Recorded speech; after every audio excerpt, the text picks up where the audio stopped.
Society does not like old women. It doesn't. That's not an opinion.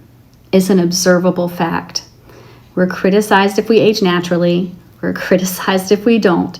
And somewhere along the line, injecting chemicals into faces has been reframed as empowerment. I don't buy that. And today I want to talk about why I'm not getting Botox, but also about what that says about the culture that we're all navigating.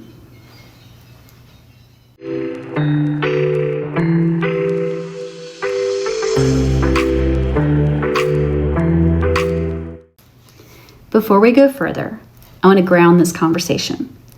This is not a video about judging women who get Botox.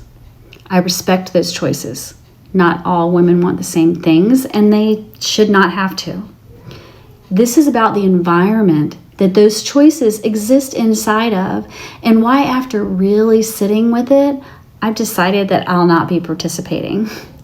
Because once you look at the bigger picture, it's really hard to see this as just individual choice. There's a very specific way that women are expected to age. And, most of us learn it during our lifetime without anyone ever saying it directly to you.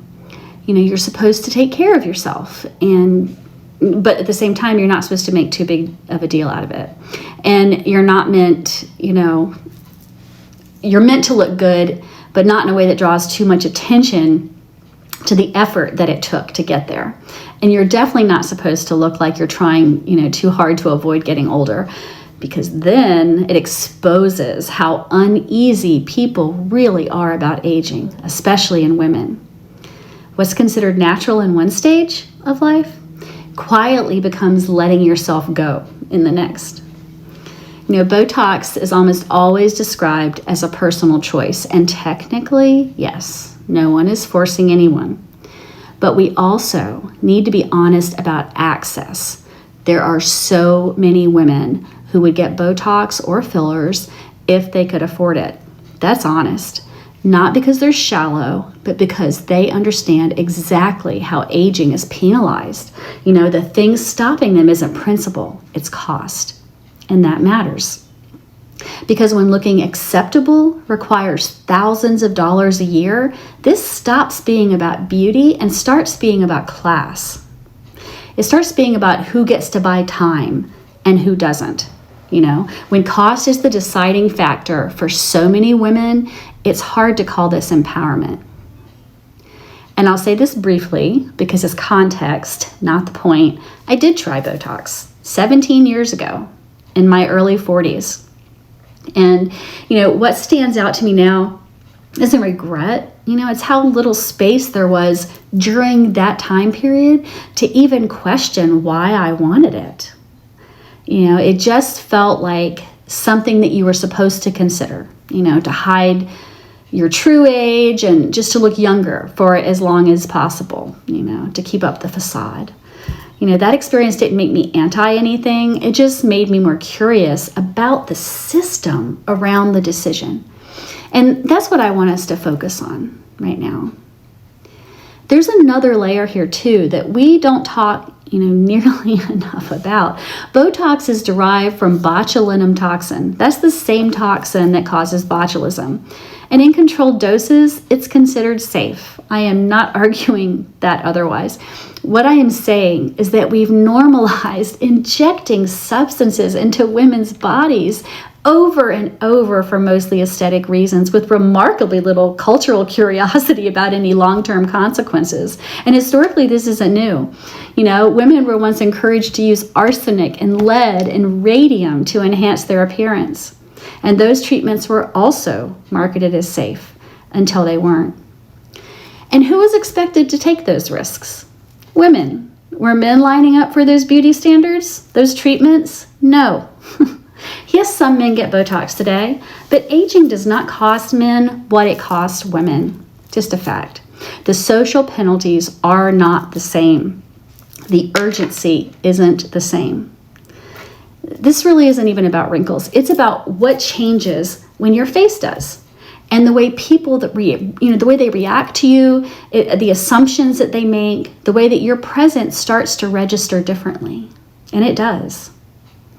And if we're honest, society does not like old women. It's true. We see it in how older women are talked about, in how their faces are scrutinized, God, especially celebrities. And no matter what they do, and how they're praised only when they appear to be defying time. Age naturally and you're criticized. Intervene and you're criticized. That's not in some kind of individual failures. It's a system that was never, ever designed with women in mind. And it wasn't designed by women. And living inside that kind of system comes with real emotional weight, including grief around aging. Missing your younger face, it doesn't make you shallow. That face moved through the world differently with you. Maybe it was rewarded or responded to. But alongside that grief, there's anger. And I think that anger is appropriate, because the problem isn't that women age. We all do. The problem is that we live in a patriarchal culture that has always, always tied women's worth to youth, desirability, and how little space they take up. Naming that is an extreme. It's accurate. And my anger isn't just for myself, it's for all women. It's for younger women. It's for women my age who feel pressured to modify their bodies just to be treated decently and equally, and for the ones who can't afford to. For me, choosing not to get Botox at this point in my life, or fillers, it isn't about being better or purer. It's about refusing to keep negotiating my worth with a culture that will never be satisfied. I respect women who choose Botox. I truly do.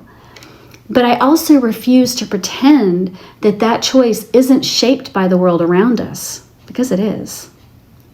Here's the takeaway that I hope people will sit with. If a choice only feels available when it helps you remain acceptable or visible or tolerated, then it deserves to be questioned, not shamed, questioned. If this resonates, I would really love to hear your thoughts, not just on Botox, but about aging and how you're dealing with it in the comments, not to argue, but just to talk honestly about it. And if conversations like this matter to you, then you're welcome to subscribe. This is the kind of thing that I spend a lot of time thinking about, and I would love to share those thoughts with you, about what we're taught and what we're allowed to question. I'm not anti-aging. I'm anti-erasure. And I'm choosing to age visibly. So I'll see you next time. Thanks so much for watching. Bye for now.